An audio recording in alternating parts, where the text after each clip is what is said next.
Hey guys, what's going on? Godzilla, the Lost of My Kind here, along with a double Godzilla movie review. We're going to be taking a look at Godzilla versus Space Godzilla and versus Destroyah. And sorry if I do this, I'm just a little bored right now. So anyway, let's start off the movie. Okay, we see something fun. We start off the movie with Mickey being a teacher for the ESP students. But the military is building Project M, which is Mogira, which they think will take down Godzilla. Whoa, isn't that rude? Why the hell can't the military just admit Godzilla's here for Earth's protection?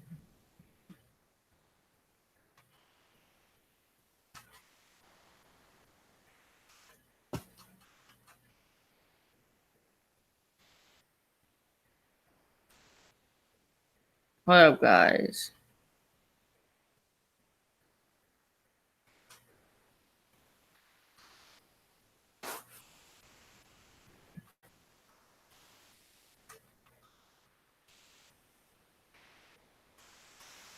So anyway, they said they want to plant a telepathy amplifier on the back of Godzilla's head right here.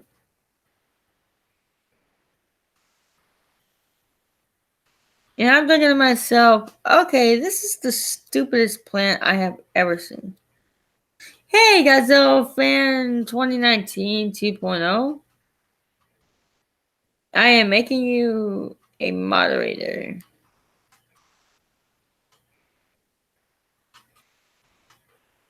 Give me a moment, guys. I gotta make fan 2019 2.0 a mod.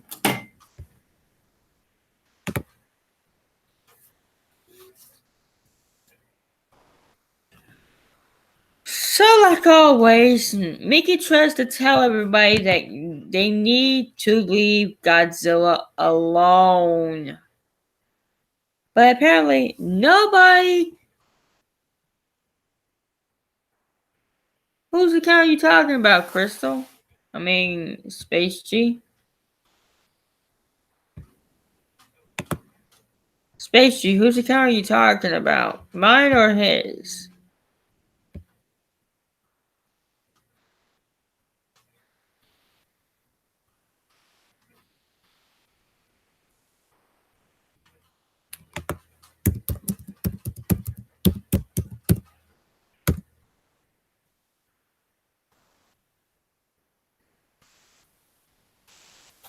But anyway, let's get back on track. Mickey try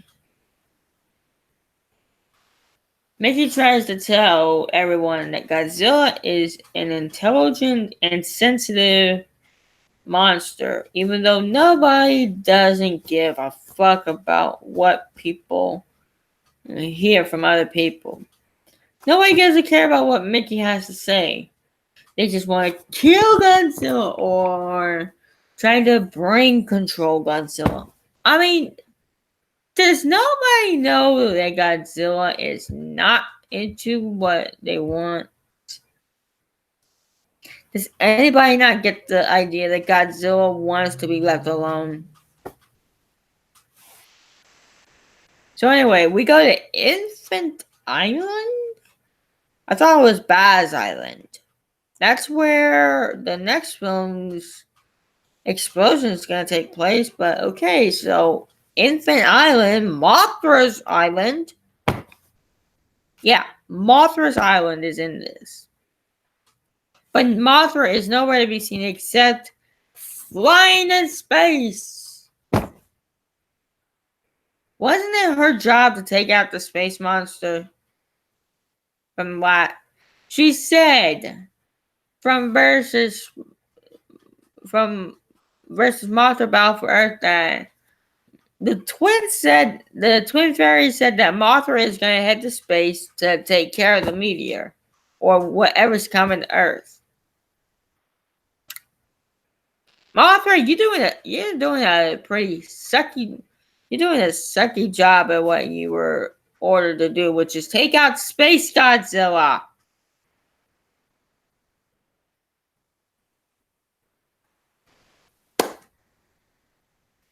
Let me wrap this up. Basically, the long and short of the movie is that Godzilla has a son to take care of now. He is a dad. And no, it's not Manila. Don't worry. It's got little Godzilla. And I have to say, little Godzilla is adorable as fuck. I am not lying. It feels so heartbreaking when you see this little Godzilla. When you see Junior. Yes, I'm going to call him Junior. It's heartbreaking to see Junior get captured by a space demonic version of his father. Oh no, in the next film, he's murdered in cold blood. Why is it that Junior has had a shitty life? From the moment he was born all the way to his death, he's had one shitty life. Being captured by his uncle, which is SpaceGodzilla. And then in the next film, he's murdered. It's like a big slap you to the audience who say, oh, you gave a care about this country? Well, fuck you for caring. Fuck you. That's what they're telling you. That's what Toho was telling you when you gave a care about Junior.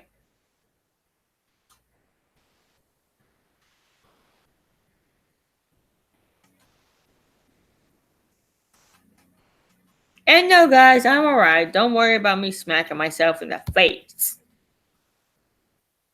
So anyway, after Godzilla loses a fight to SpaceGodzilla, he goes off and tries to get revenge. He plans his strategy while he heads towards SpaceGodzilla.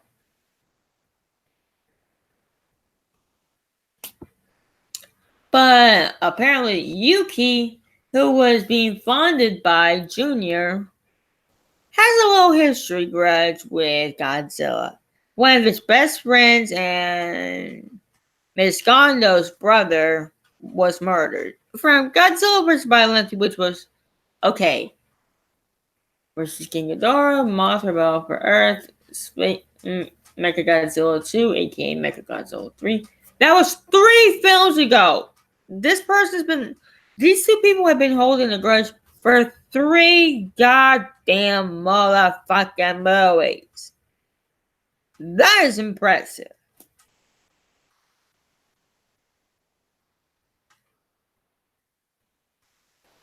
Godzilla is my brother on photo.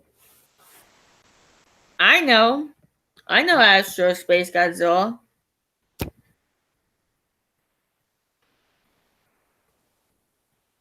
But let's cut to the chase. Okay, Godzilla and Mogira team up to take down Mechagodzilla. But Godzilla ends up knowing that the military is gonna try and upgrade Mogira to take down Godzilla next. So Godzilla ain't gonna play no shit. He ain't gonna have no chance. He ain't gonna take no chances with Mogira. After Godzilla destroys Fukuoka Tower, which SpaceGodzilla uses as his own fortress, Godzilla decides to use his EMP electromagnetic pulse to bite into Space Godzilla right here on the neck, near the crystal shoulder. Godzilla's got nerve. I will commend him that.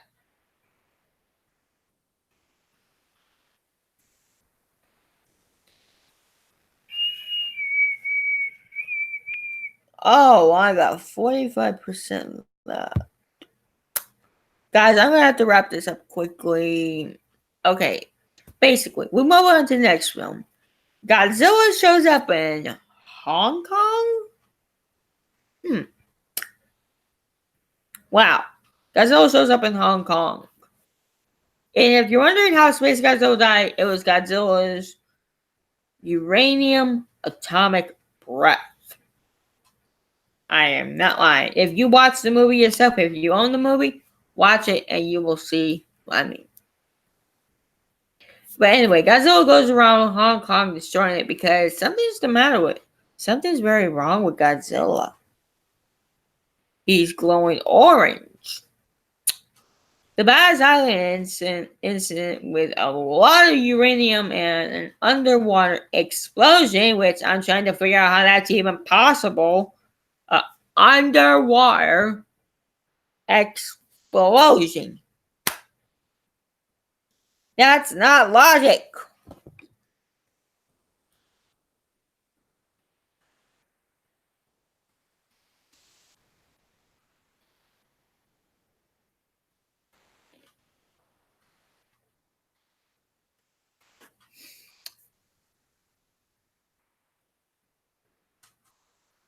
I'm just taking a look at myself.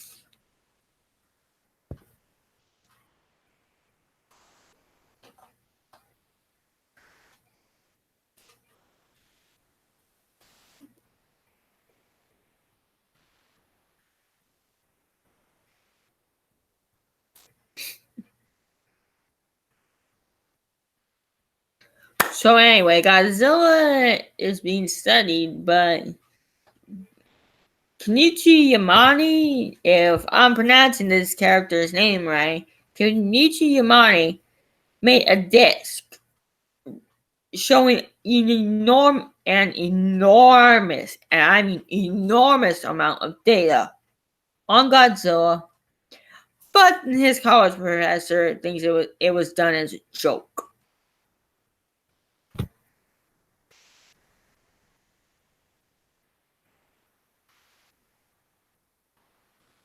How could you take that for a fucking joke?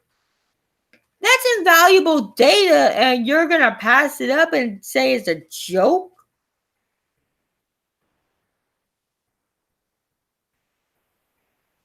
Why would you say that passing up data to learn about Godzilla is a fucking joke? Kenichi Yamane's father had collected enormous amounts of data, and I think his son put it on a disc. That's my theory.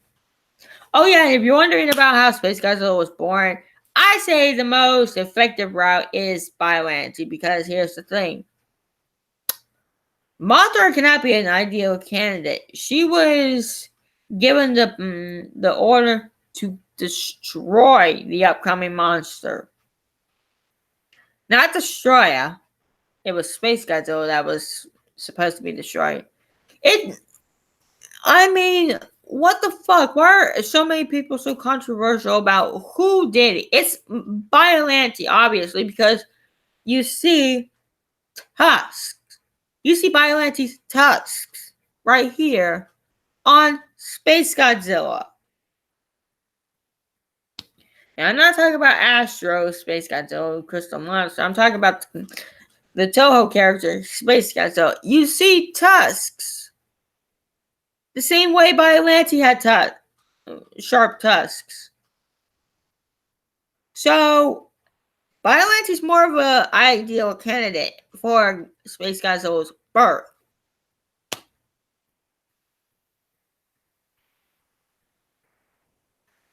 Anyway, we see that there's something going on with an elevator, and where the elevator shaft melted. Let's see here. Ooh, that's the original side. That's the side where the original Godzilla was murdered 40 years ago. And yes, this means that the Futurians that did the Godzilla that thought they got rid of Godzilla, they just made another one. Actually, it's the same Godzilla that had the anti-nuclear energy bacteria injected in him.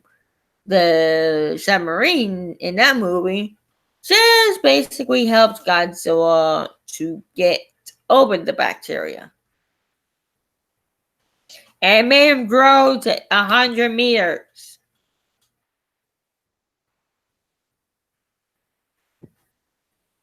So anyway, Godzilla looks like he's on the verge of an explosion or meltdown, but Kenichi Yamane says that if he explodes, the Earth goes bye-bye. Actually, no. He says a meltdown.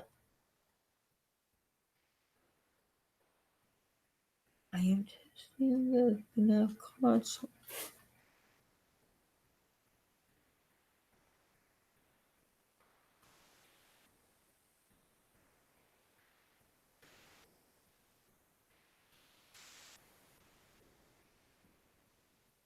I already have the mobile ports of FNAF 1 through 4, Taco. I beat your ass to that. Aha, motherfucker! Ooh! I beat you there, Daco. I purchased those a long time ago. Suck on that, Daco.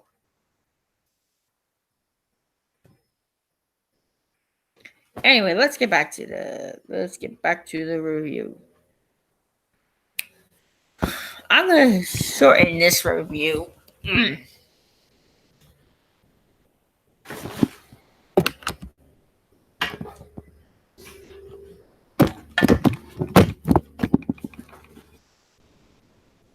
So anyway, Godzilla ends up going to find Junior because Junior is heading to his own nest. I know I'm cutting out a lot of details of the movie, but I feel like it's rather best seen than shown than explained. If you are a Godzilla fan, and I hope to God a lot of my fans are, you need to own this double feature film. What are you doing just sitting here? Order it on Amazon for a cheap price. Order it after the review. But anyway, well, you see that the oxygen destroyer that was launched 40 years ago in the timeline? It's the site of the original Godzilla's death, and Japan decides to do something.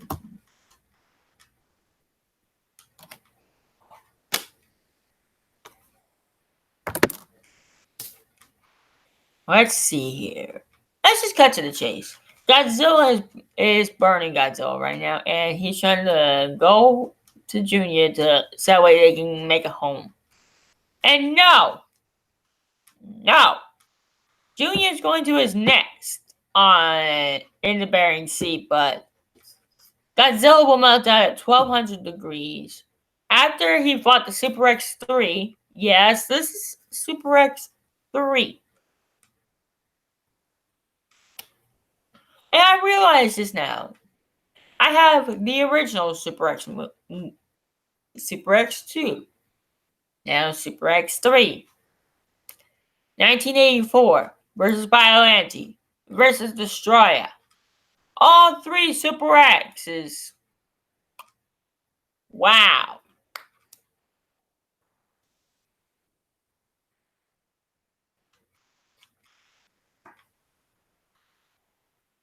Let me get my phone.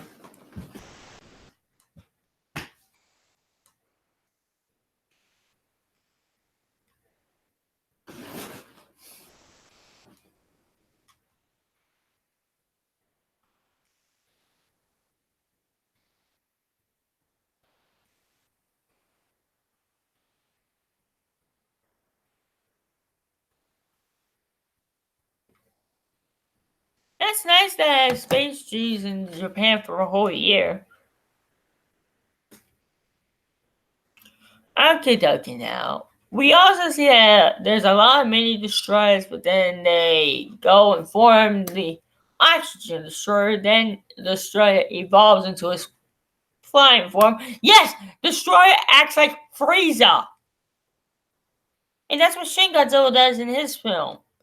These two kaijus act like Frieza from Dragon Ball Z. Frieza has multiple forms.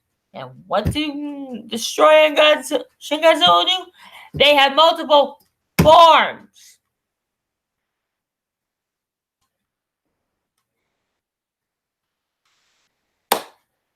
So anyway, Junior is forced.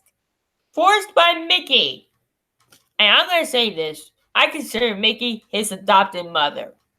So the adopted mom, Mickey Sagusa, who has been searching for the little one throughout the entire film, who finds him, it forces him to fight Destroyah when he's not ready yet. Mickey, I think you're a bad influence as a parent. You could be a bad mother. The actress who plays Mickey Sagusa, no offense, I don't see her being a good mom. That's how she did Junior. How she forced Junior into a situation where he didn't want to be in yet.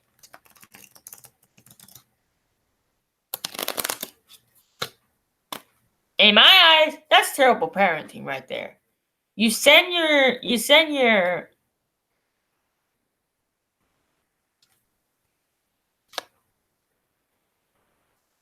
in my eyes, guys, tell me if this makes sense.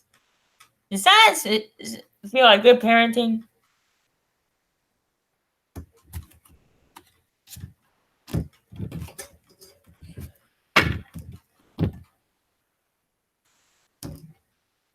In my eyes, that's terrible parenting right there.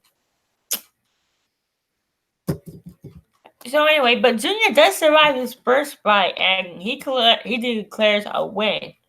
But if we all know Destroyah, he ain't gonna stay down for long. He's gonna wait till these two Godzillas are reunited, and then be a dick. He's gonna be a humongous dick and come out as the devil, as the kaiju devil. Remove Junior from Godzilla permanently from his life by murdering him in cold blood. Right in front of Mickey's eyes, Destroyah murders Junior. Let's see, if I were Mickey, I would have left Junior on his way to the Bering Sea. What the fuck? And this is a heartbreaking moment here that Godzilla loses the only one of his kind. Imagine, guys, you losing someone that you loved most. You would be crying right now in anguish. And you will want revenge on the murderer. And you would do everything in your power to make sure the murderer paid for his crime.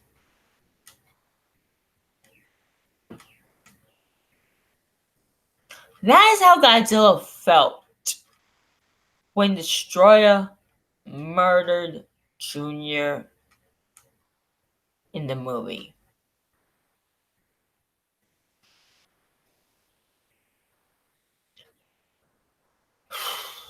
Oh my god, that scene was so heartbreaking because this is the movie where Godzilla dies. And this was not no joke. NBC or CNN had made that news where it was heard around the world that Godzilla would be dying in this film in versus Destroyah. So that means Toho was not playing around this time. But as we all know, after the Matthew Broderick abomination that is Godzilla, I'm not going to entitle it based on what the movie is called. I'm going to call it Zilla. It does not even earn the name Godzilla. It's lucky it earns the name Zilla. So anyway, after that one, Toho retaliates in the 2000s.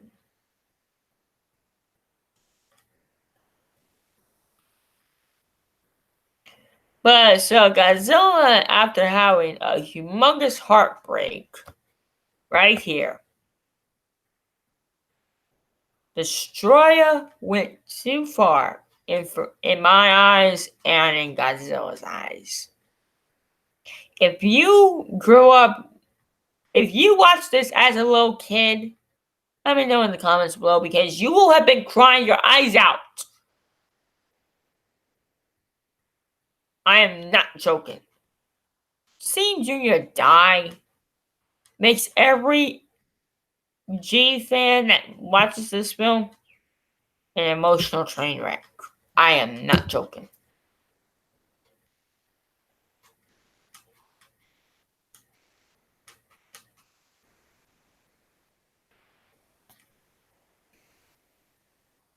So anyway, Destroyer was the biggest douchebag more than SpaceGodzilla. At least SpaceGodzilla didn't have the nerve to murder a baby. But no, Destroyer had the audacity, the nerve, and the balls, the devil balls, to kill off a young adult Godzilla. That is not right in any way, shape, or form.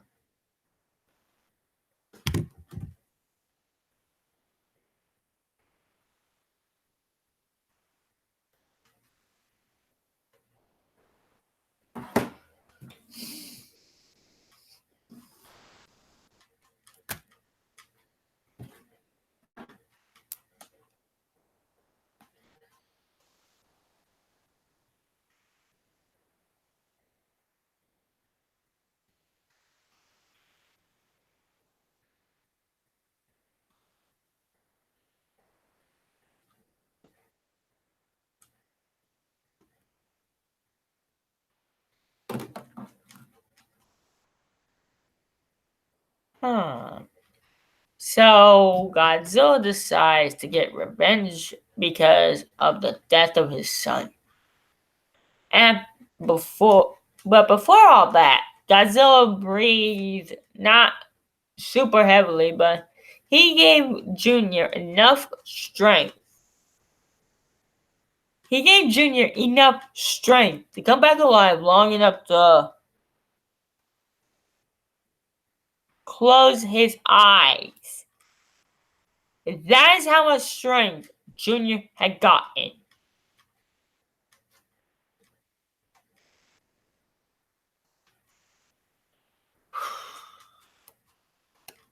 I'm trying so hard not to cry, guys. I am literally trying.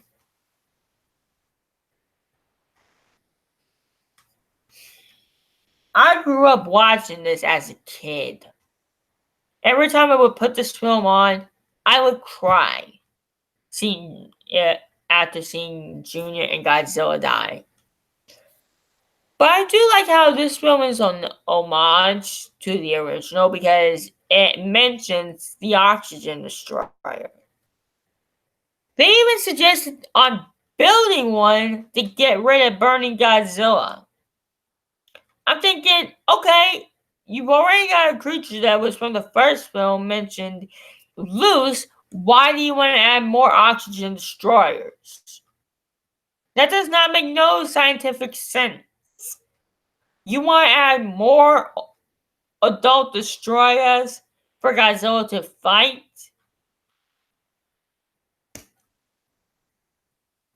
Dr. Ichiwan, who is studying microoxygen, decides, and he says, and yes, I know my work is very similar to his. If you know your work is very similar to Dr. Serizawa's, cut it out. Cut it out.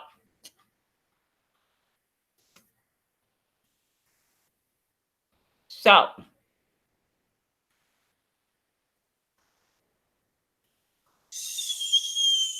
the military decides to have freezer weapons, and in case Godzilla decides to melt down, which he will, they all decide to fire like crazy and not use heat. heat missiles or any weapons that explode. No, these are freezer weapons that can freeze Godzilla long enough to make sure that his entire radiation does not take the Earth with him. Clever Japan. You're being very clever there. Kind of like taking... You're trying to make this like a super homage to the original, because that is how the opening title starts. It starts showing the original Godzilla name, but then it explodes. Yes, it does. So, with Destroyah dead, thanks to the military who won their first kaiju fight, the rest of the screen is given to Godzilla, which fittingly enough, he deserves it, because this is his meltdown point. So they say ULT lasers, fire 1, fire 2, maximum power. That's like a robot talking. But hey, at least they're stopping Godzilla from taking the Earth down to hell with his meltdown. But it did leave Tokyo uninhabited for a short amount of time. Until we forgot Godzilla was close to the Junior. So, guess what that means? Toho had hinted at a third series with Godzilla. But we did not know this until The Abomination, that was 1998.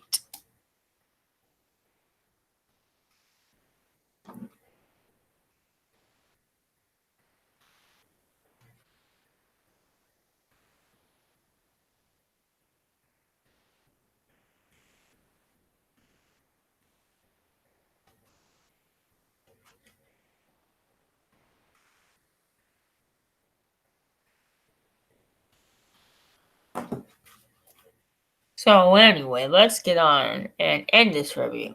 So, if you like this, but seeing Godzilla meltdown is by far one of the saddest, and I mean saddest moments in Godzilla history.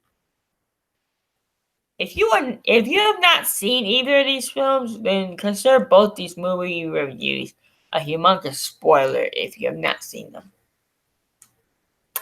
So, I want to thank you guys so much for watching, and if you guys want me to review Godzilla 1984, let me know in the comment section down below.